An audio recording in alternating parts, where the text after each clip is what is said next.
Welcome back, everyone. I am working on the 4Runner again today.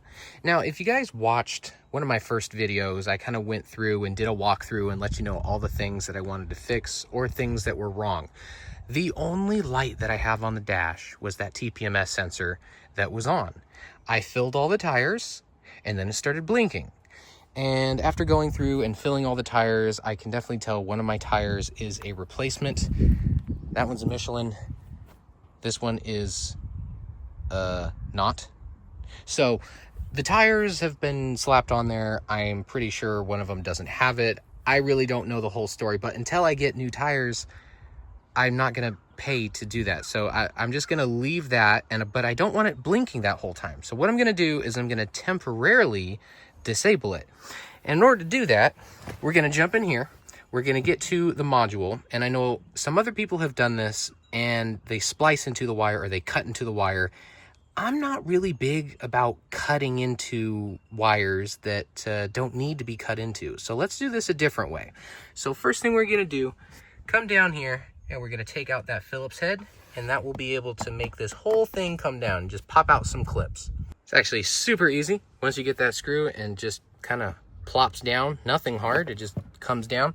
So this is the module that we're looking at. This is the one that we want. So I am going to unplug this to make it a whole lot easier, because most people, what they'll do is they'll snip the wires and then join them together, and that's what tricks it. But what I'm gonna do is I'm going to probably de-pin these and join them together so it's temporary. So once it's fixed, I do get some sensors in there, I can just plug this back in, we're good to go. Nothing's cut, no moisture can get in there, and we're good. So let's get this out. And once we have this out, the two wires that we're gonna be focused on, if we can find them, there's going to be a black and white.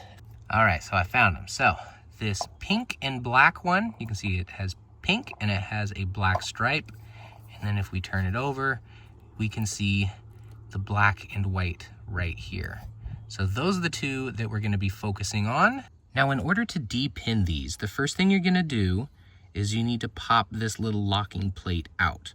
So you can either put a flathead or something in there and pop it out, or over here on the side, pop something in there and push it up. But once it looks like this, you can see it's popped up, then these are no longer locked into place. Now, the second step is to come into here, and we're gonna take a look at each one of these little pins in here.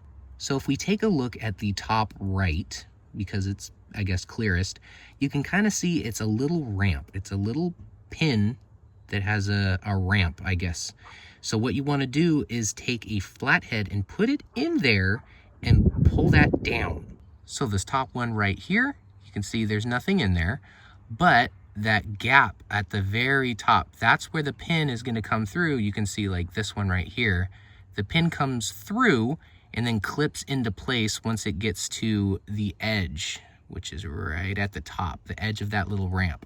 So what you do is you stick your flathead into here, and you're going to grab the tip of that and push it down.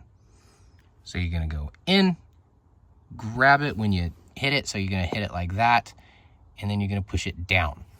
Once you do that, the little finger on the inside will be pushed down, and at that point, in the back of the wire, you can push it out.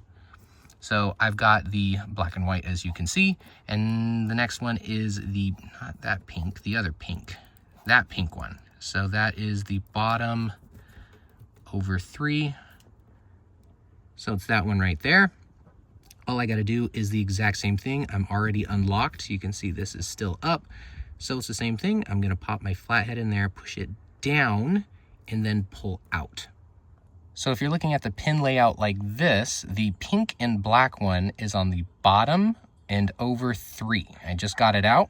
And the black and white is top over 3 this way. So it would be in that one. But there we go. We have de-pinned the two that we want touching. So it's as simple as putting this back into place, and then all we have to do is get something to put these two together, make sure they're touching. I'm just gonna grab some electrical tape, make sure these two are paired together like that, and then just put this back in. And then once I get new tires and I get the tires off the wheels, then I can get TPMS sensors and that whole thing.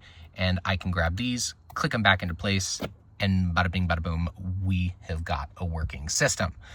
So let's get these together and see if it works. I got those two touching. We got the tape around them. Now let's jump in the driver's side. All right, I got all set up. Let's get the key in. Give it a nice start. And look at that. No more blinking. Well, besides my door's open and my seatbelt's not on, but the main attraction is now gone. So that's a good temporary fix. You don't have to put tape on here. You don't have to do whatever. Now, if you are never, ever going to be using the sensors and you think it's a stupid thing and you don't want to keep up with it or buy them, that's cool. So while you're in here, just snip the wires and then strip them and then tie them together and just make that permanent. But for me, I actually want to use those sensors, but just not right now. So that's my temporary fix. So I hope you all enjoyed. It was a pretty quick and simple video, and I'll see you all in the next one.